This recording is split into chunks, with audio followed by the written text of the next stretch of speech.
What is going on, everyone? Welcome back to the RBI podcast. My name is Richie. I am your host. We are on episode number 10. The Marlins are playing video games. We had a pretty interesting week, actually. The Hall of Fame results came out. Congratulations to Scott Rowland and obviously Fred McGriff from earlier. We had a couple of trades happen, a couple of small moves. An owner doesn't want to sell his team anymore, and some unfortunate circumstances. We'll put it that way. I'll get more into that in a second, but first, you know where to find me. Instagram, TikTok, Twitter, RBI Pod. I post a bunch of stuff basically daily. I also started doing YouTube Shorts. You can subscribe to me at RBI Podcast. We're rocking and rolling. We're getting close to opening day, World Baseball Classic, preseason. Regardless, baseball is near. Football is almost done. We got 4 teams left. If your teams are still in it, comment below who you want to win the Super Bowl. And I'm going to do some videos with football on YouTube as well as baseball. So comment below if you want to see a certain video. But I got a couple in mind, so be on the lookout for that. I'm going to aim to do one once every 2 weeks. So expect one probably this week, actually. Now I think about it, maybe Friday I'll do one. But I'm not going to give you an exact date, but I'll let you guys know exactly the day that I'm going to do it when that comes about. But I'm going to quit rambling. I'm going to get right into episode number 10. I'm going to start off with probably I don't want to say the biggest news, but probably the biggest notable player trade, Luis Arias and Pablo Lopez. The news broke, I think, last Thursday or Friday, I believe. Luis Arias, batting champion, got traded to the Marlins for Pablo Lopez, who is going to the Twins. This was rumored for a while now, and it's not really surprising that the move happened. What's more surprising is the things that are going to transpire with the Marlins and why they are exactly playing video games that I'm going to get to in a second. But just to get into it, the guy the Marlins are getting, Arias is mainly a first baseman but can't play second. Like I said, batting champion. He doesn't strike out. He's 100th percentile in K rate and whiff rate, he's a contact merchant, which is kind of like what the Marlins are trying to aim for, I feel like. They are also rumored to get Yuli Gurriel, but nothing's set in stone there. I saw this report that it might not happen, but regardless, they also have Joey Wendell, who makes a lot of contact. Gene Segura makes a lot of contact. Then you have guys like Josh Chisholm, who are more of a complete hitter. Like, not saying not saying making contact is bad, but not a lot of power with those bats. Chisholm has more power. So they're aiming more, it seems, to put the ball in play, I guess you would say, and just put pressure on opponents because they know that the park is way too big to build their team with power. And it's actually kind of good that they're realizing that. I'm kind of thinking about this right now, but what worries me about this team, we're going to get to in a second, but first I want to talk about the Twins. They signed Correa, and the reason why I think they traded Arias was this was probably the highest value you were going to get for him. And they got a pretty good player. They got Pablo Lopez. They also got shortstop Jose Salas and outfielder Brian Chorio. Sorry if I say that name wrong, but Jose Salas is a young teenage prospect as well as Byron Chorio. I'm sorry. But they're both teenage prospects regardless. But good get for the Twins. Lopez is the main key guy in this trade for the Twins. 3.75 ERA, 1.17 whip, solid arm. Now they got a rotation of Joe Ryan, Lopez, Sonny Gray. I don't know if Kenta Maeda is healthy. I'm definitely forgetting somebody, but I would say they lack an ace, but they have a lot of quality arms, and it's something they kind of lacked in the past. They can almost build their team, I don't want to say like the Rays, but in that sense where like their starters are like usually mid-level, but not anymore. The Rays actually have an actual rotation finally, and then they toss it off to a bullpen that's pretty solid with the Twins. They have one stud and a couple quality arms, young guys that I like. But the main thing of this trade, I'm not going to talk about the Twins that much, but they got a pitcher. They seem to be moving in the right direction, and they should compete for the AL Central. Everyone's going to pick the Guardians because they're the fun team. They won last year, but the Twins and White Sox we'll get into in a little bit, but the Twins, Guardians, and White Sox should compete for the division, and this is a good move for the Twins. They have a young first baseman, I believe, behind Arias. That's why they traded him. And, good move. But more importantly, the Marlins, I don't get, everyone is out of position. This doesn't make any sense. Gene Segura is playing third. He's a second baseman. Josh Chisholm's playing center field. He's a shortstop who played second base for his entire career. I personally think they should keep him at second because he thrived there. Luis Arias played first all of last year, is playing second. Joey Wendell is a third and second baseman. He's playing shortstop. On a team where, like I said, you're a contact-based team, gonna probably try to steal some bases, put pressure on, that screams a team with good pitching and good defense. Even though you traded Lopez, you still have Alcantara. We talked about Edward Cabrera and Trevor Rogers, Jesus Luzardo. You have all of these starters, so you want good defense. Putting you can live with one guy out of position. You can live with even two if it's like a corner outfield spot, but your shortstop and center fielder should not be out of position. Look at the good teams around the league. The Braves, Michael Harris, they took off last year when they had a real center fielder. Adam Duvall is a good player, but he's not a center fielder. That's what caused me to pause the Braves this year as well, is because Vaughn Grissom doesn't really, like, he played second base a lot last year. He hasn't played a lot of shortstop. Losing Dansby Swanson, who is a true refined shortstop, might hurt them, but they're the Braves, so they'll probably figure it out. Look at the Phillies. Brandon Marsh, a really good defensive center fielder. Bryson Stott, a solid defensive shortstop last year. When they got those two guys, look what happened. The Mets, Brandon Nimmo came into his own in center field. Francisco Lindor, like stud defensive shortstop. I'm naming the NL East teams, but there's a reason why they all went to the playoffs last year. And this recipe doesn't make sense. It doesn't match their team or just in general, because they're going to have to go through growing pains, and these guys aren't like Chisholm is a young up-and-coming star, and you're taking this risk. We saw it with Trey Turner. We've seen it with D. Gordon. It doesn't work that often, especially in Miami, which is massive. The guys had back injuries before in the past. The difference, I would say, between this and Tatis, because I know people are going to say that, is Tatis is going to a corner spot, which is a little different than center field.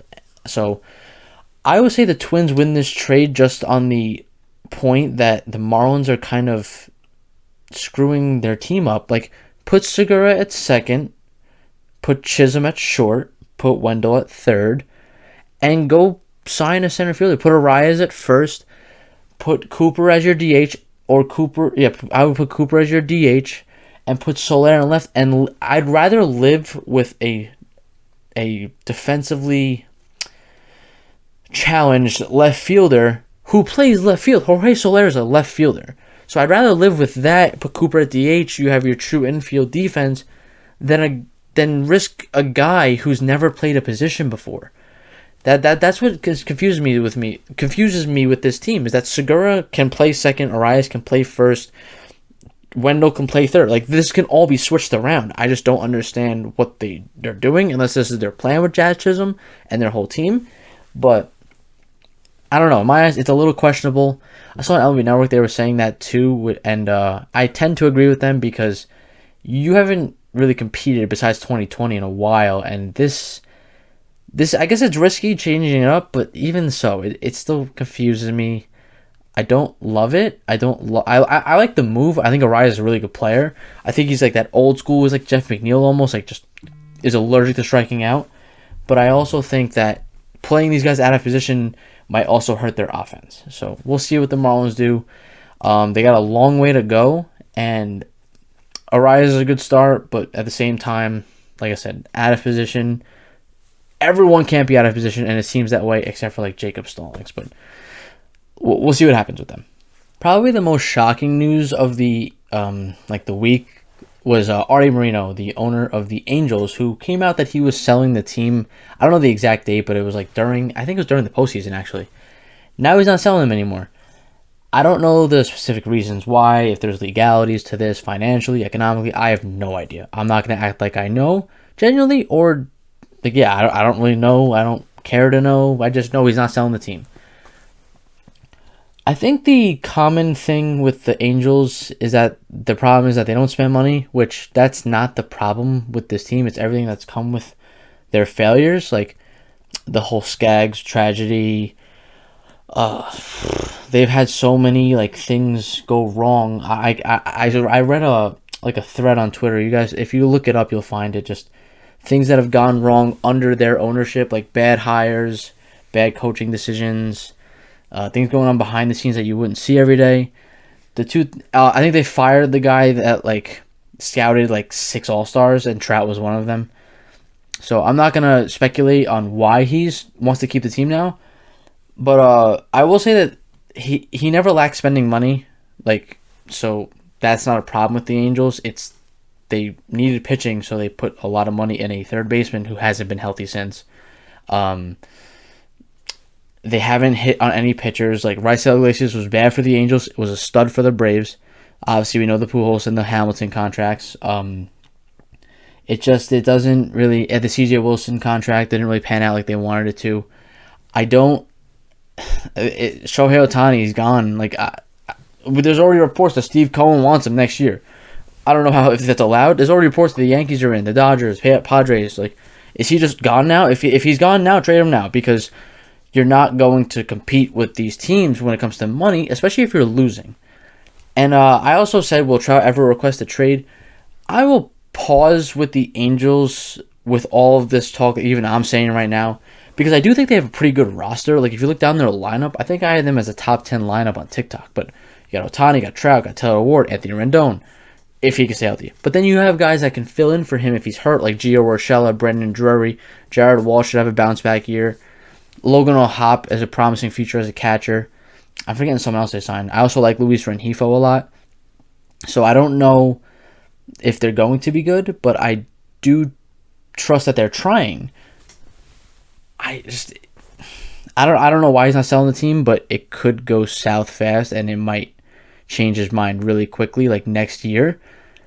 Especially if Ohtani leaves. I don't see a world where he stays unless they somehow win like 95 games and win a playoff series, or even just win a couple playoff games, because he wants to win. He's been adamant about that. I saw, like I said, the Mets and the Yankees were in, but I saw a report today that he didn't take any visits past Chicago. I don't know if that's still going to matter to him. You'd have to ask him. And then Mike Trout, like, if they win 75 games this year, would not be surprised at all if you started like hearing rumblings about him requesting a trade. He actually said his back was okay, which is good. He's excited for the World Baseball Classic. I don't know if you guys saw that on High Heat, but I don't really watch the show, but I watched the interview.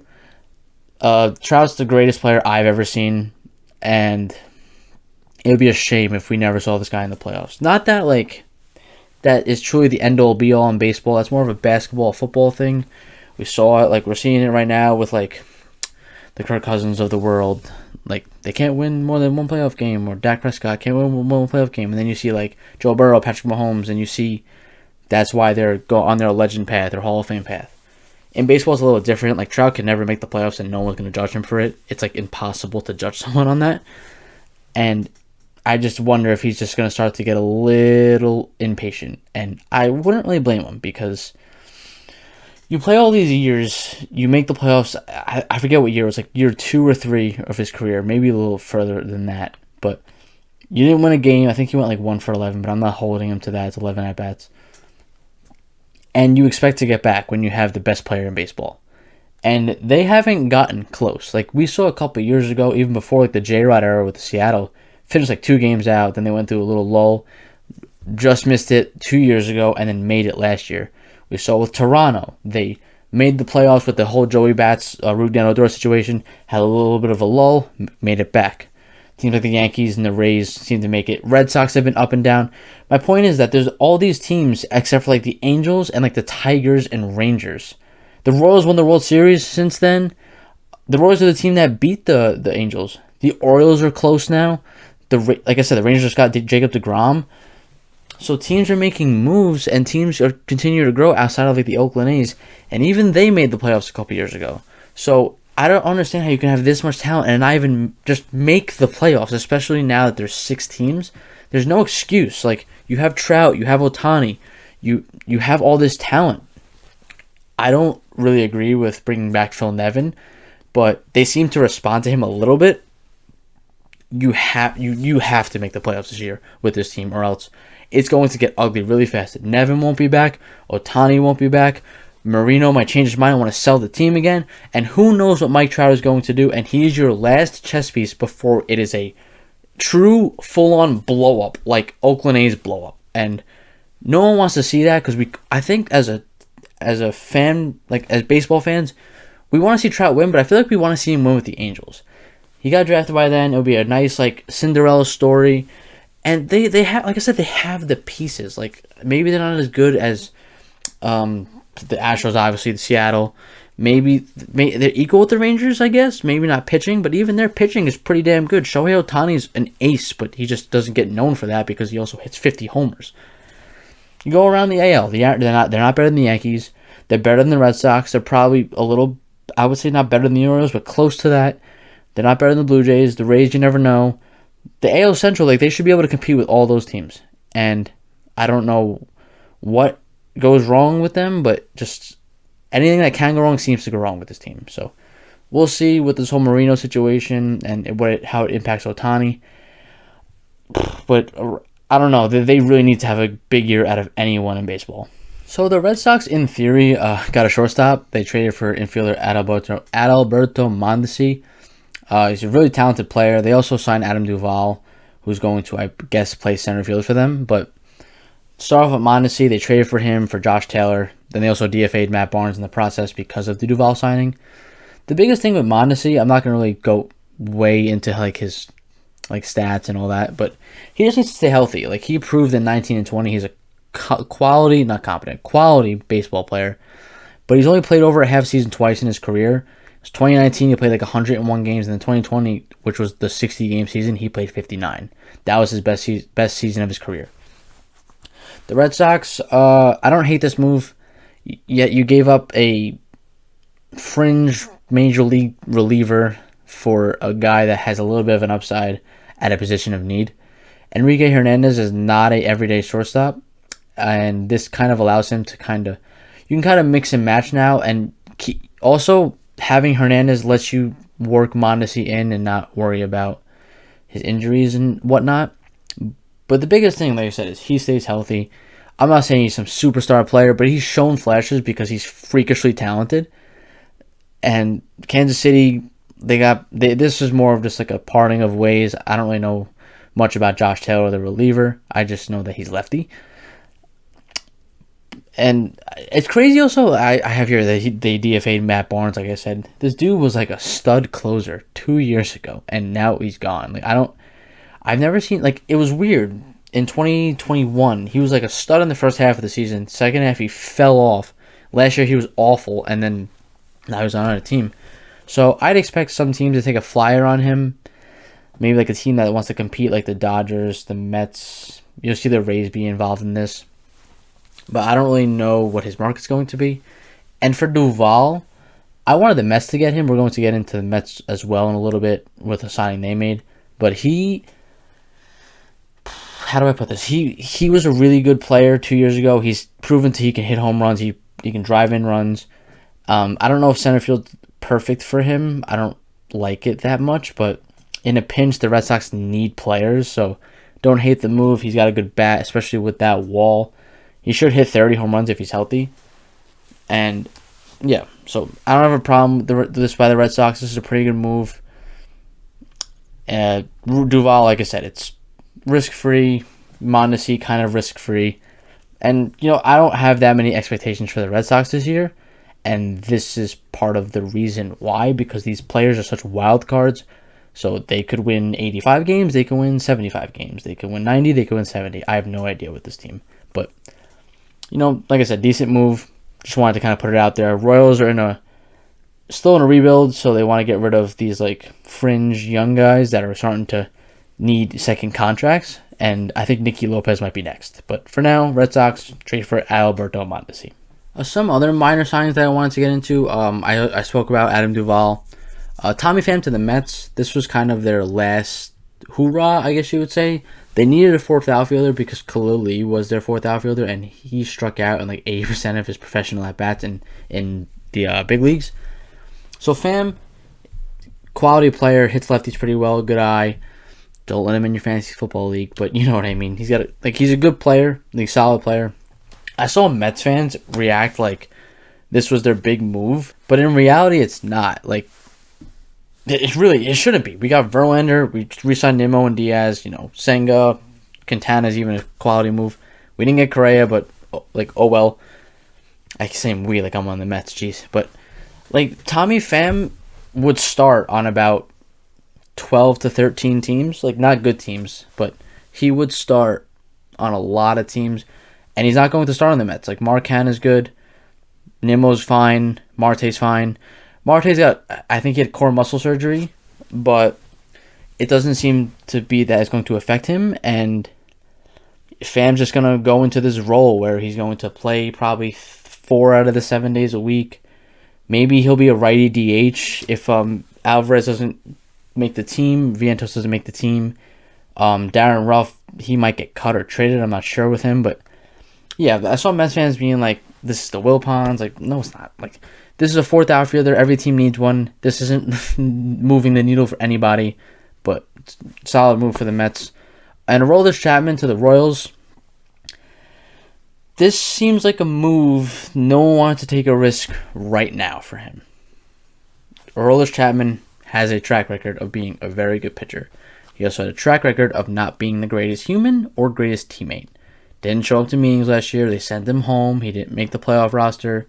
We all know the story, the domestic dispute. I'm not going to get into the details of that. I have more on domestic disputes in a little bit with Mike Clevenger and that ugly situation. But for now, Chapman, this seems like a move where no one wants to take a risk now. The Royals figured, let's see if we can get something out of him and trade him at the deadline. And that's probably what's going to happen. I would not be shocked if he's bad that he gets DFA'd, because the Royals are going to be wanting to look at like young pitching at this stage in their rebuild, and Chapman doesn't fit that mold. But if he's good, you can trade him for prospects and get something out of him. He's not making that much money, so this is like Trevor May signed with the A's. This is similar to that. I mean, Trevor May's high character guy is a little different, but it's similar to the fact that they sign with bad teams and they're going to, I guess, guarantee themselves a playoff spot regardless if they're good or bad, because if they're good, they're going to get traded. If they're bad, there's a likely chance they get DFA'd.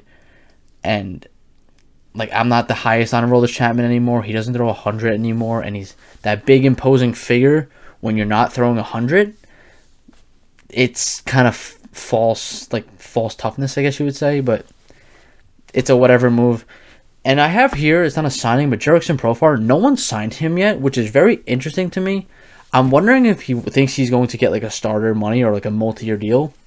But he fits on almost every team in baseball. I actually wanted him on the Mets because I think he could play infield too. But the Padres, he was very valuable. He's not going back there. So the Yankees were involved in him. I guess Brian Reynolds isn't getting traded anymore, but Profar fits a lot of teams. I don't really have a team that I would like a prediction. Maybe like, I would say St. Louis, but they already have so many utility players. Maybe like Milwaukee. I mean, they just signed a couple guys. I don't even know. I would picture him maybe like a Seattle. That would be a decent fit. Chicago White Sox. Get an athlete in there. I don't know. Like it's a weird situation for Profar. Maybe the Rangers can use him. Go back where he was drafted. But for him, I think we're going to come to fruition on this deal pretty soon. He's kind of the last notable name out there, I'd say. I mean, there's still some minor league players or guys like Cesar Hernandez got a minor league deal, but Profar is going to get a major league deal, like as expected. But I don't know where he's going to go. Comment below what you think Jurickson Profar is going to go. But these are the minor signings I have. So let me know if you think these are good moves, bad moves. If any other players I'm missing that aren't signed yet, and give me some predictions where they're going to go. Okay, before we get into my Hall of Fame ballot, some disturbing news came across my phone and TV regarding Mike Clevenger of the Chicago White Sox now. There was a domestic dispute. I'm not going to get into the details, just what I've read. He threw something at a child. That's what the report says. Like, it's alleged. I don't like. It's hard to comment on these kind of things. We talked about Trevor Bauer with this. It's such a you hope it. I don't want to say you hope it's not true. You hope if it is, he gets everything coming towards him. It's just, I don't know why people do these kind of things. Like, it's not even from a baseball standpoint. Like Starlin Castro, we've seen Domingo Germán, Trevor Bauer, like obviously we've heard some details and stuff. Julio Urias way back when, Jeurys Familia. The fact that I can name 6 or 7 guys is too many to begin with. And what really bothers me with these kind of situations is it weeds out the fact that there's so many good people in baseball and in sports and life. And these guys just stick out like sore thumbs. And like I said, I don't know anything about the situation. I'm not going to comment and make some false accusations because that's not fair. But the report didn't come out for no reason. But at the same time, you don't know the whole truth. But it stinks that these situations keep popping up in sports, like the whole Deshaun Watson thing. Now this, Ray Rice a couple years ago. Like, we've seen these things way too many times where it's gotten physical, like in a bad way. And I just don't... It's tough to talk about because you don't want to assume anything. But at the same time, it just angers you that this possibly could have happened and that it could have damaged people, like mentally, physically, emotionally. Like, imagine being like the girlfriend or the child in this situation. Like, I can't imagine having to deal with that. I can't imagine just picturing that or happening. It's such a shame that things like this happen. And maybe I'm being a little dramatic, maybe I'm not, but and also I saw a thing, and it is kind of hypocrisy.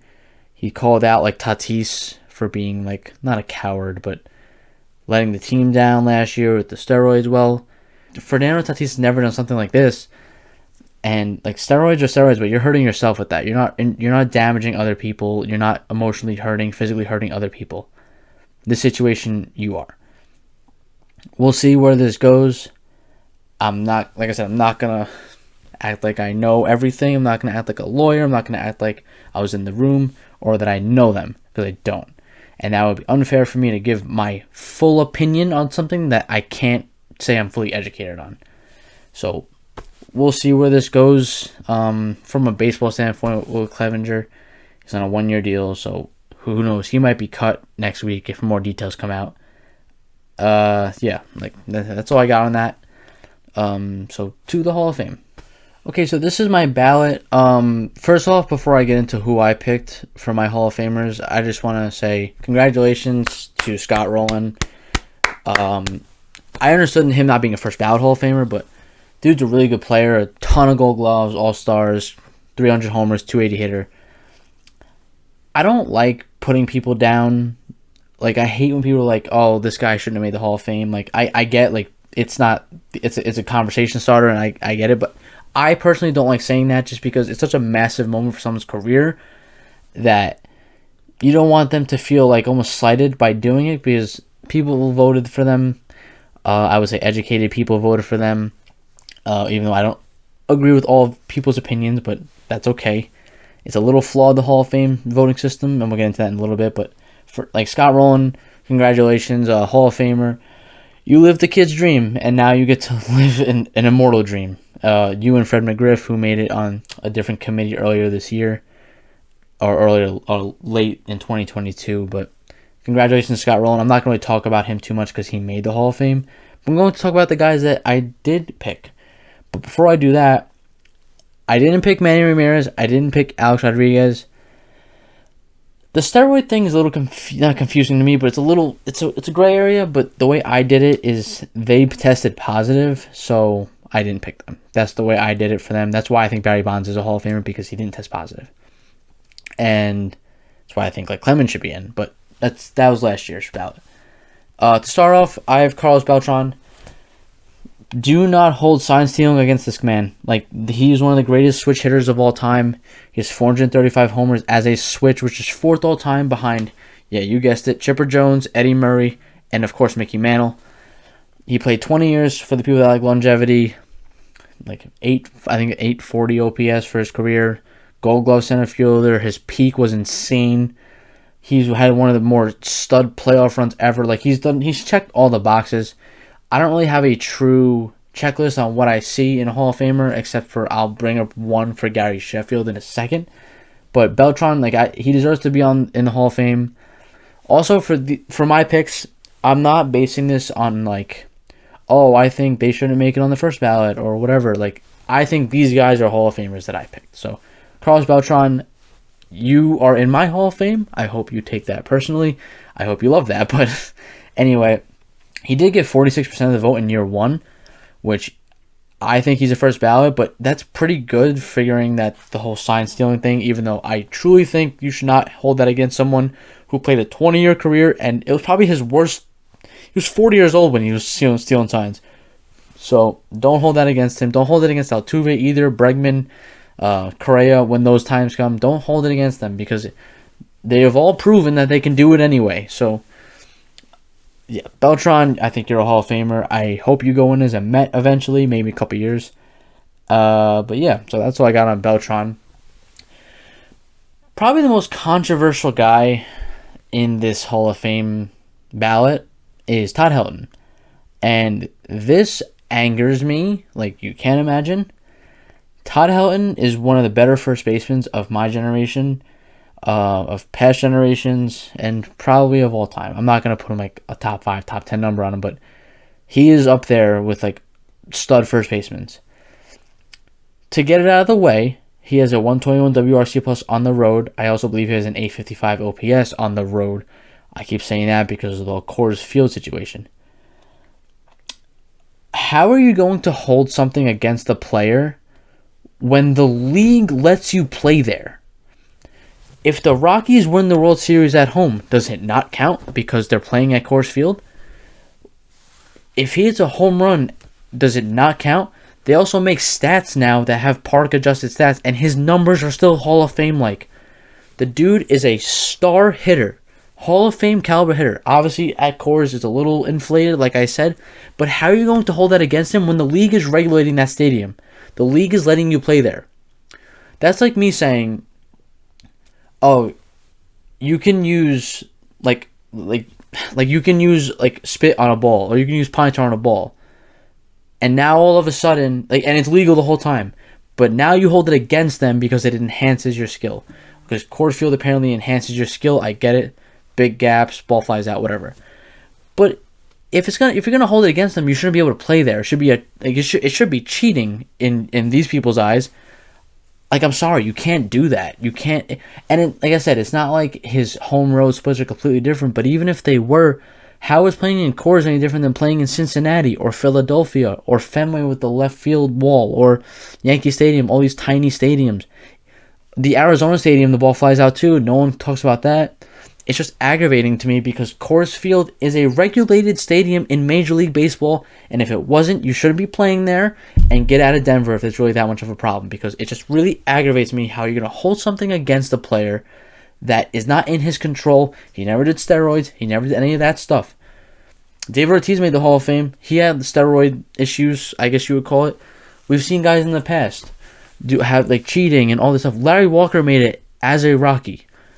I don't know if as a Rocky, but he made it, and he was on the Rockies. Why can't Todd Helton? I can't fathom holding a stadium against him when he doesn't choose where he plays. That's not fair.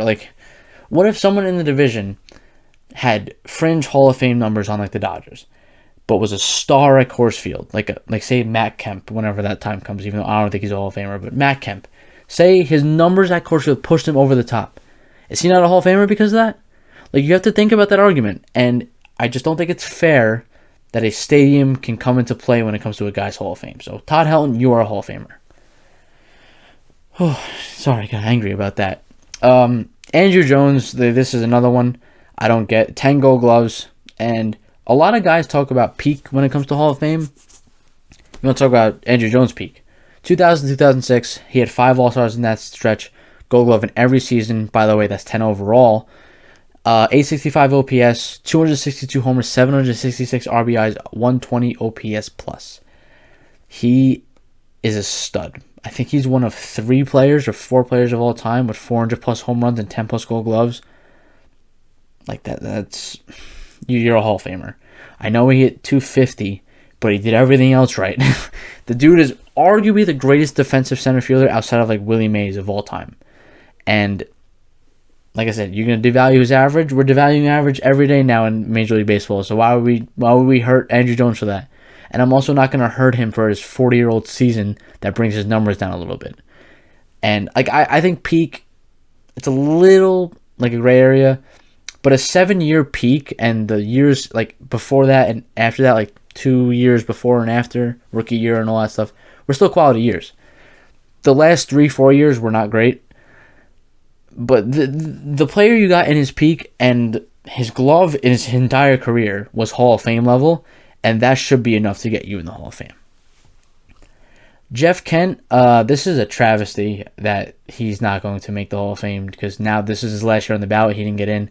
He leads all second basemen all time in home runs. That should be enough. Like, if you lead a position in a major category like home runs, batting average, RBI, nowadays OPS, WAR, all that stuff, you should be in the Hall of Fame.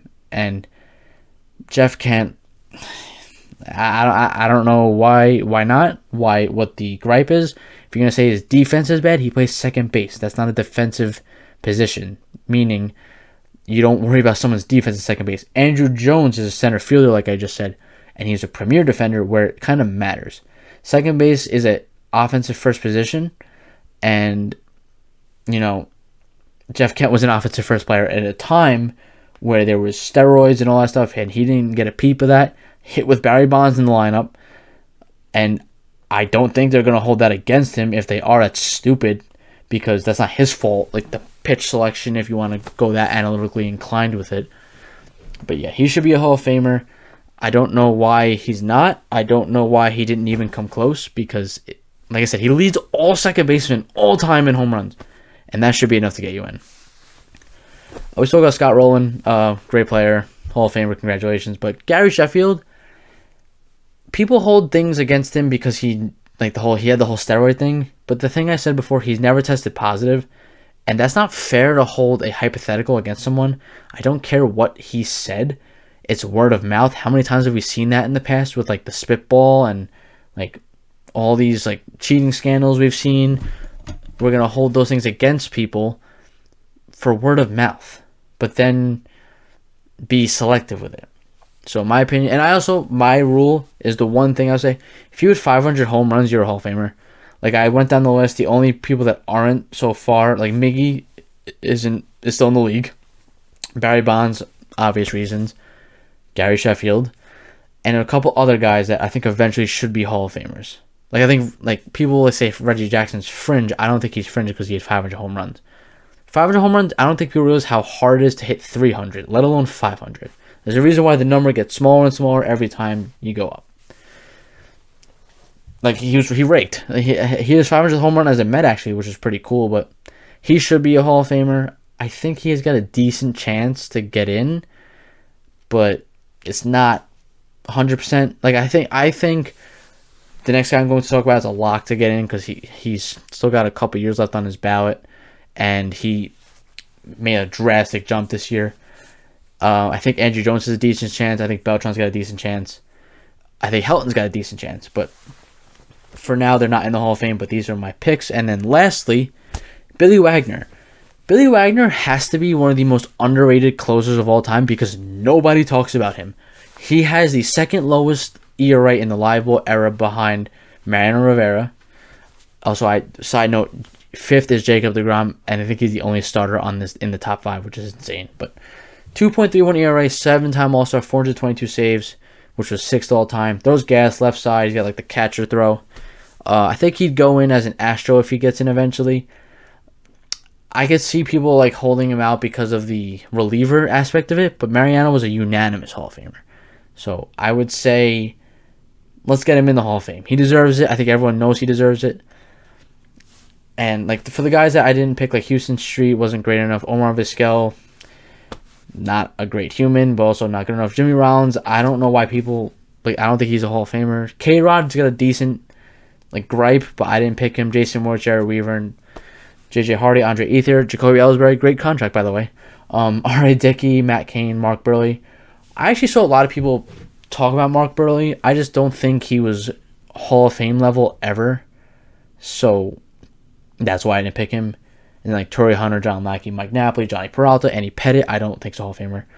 So I picked basically, I don't want to call them the locks. I didn't go like out on a limb with anyone. And yeah, these are my Hall of Famers. Just to be on this list is incredible, by the way. But for everyone that advanced to the next round, congratulations. Like, I think K-Rod got enough voting. I don't know who else did. But I know K-Rod, maybe Jimmy Rollins, who I think might make it, but I don't view him as a Hall of Famer. But that's just me. But yeah, this is my Hall of Famers. Comment yours below. I'll leave if you guys want, I can leave a screenshot of like the Hall of Fame ballot, and you can fill out your own and send it to me. But comment below if you want me to do that. I could post it on Instagram and whatnot. But yeah, so this is my Hall of Fame. So that's going to wrap up today's video. I really hope you enjoyed this one. I've been getting a lot of more engagement on my social medias, which I like a lot. Still obviously not where we want to be as a community, and I hope to keep growing every day. For the people that do like and comment and share my info and my social medias and my pictures and videos and YouTube, whatever, just I really appreciate it. Like, just TikTok, Twitter, Instagram, just like everything, repost everything. If you like the video, of course, I put some polls up sometimes. I'm going to put up some, like I said, I'm going to have some YouTube videos. I'm going to get you guys involved. So follow me on Instagram at RBI Pod. I'll have a poll up probably in a couple days. I'm going to ask you guys some questions. Drop your questions there. I'll put them on next week's podcast. But besides that, I really appreciate you guys. Have a good week, and I will see you guys next week. Peace out.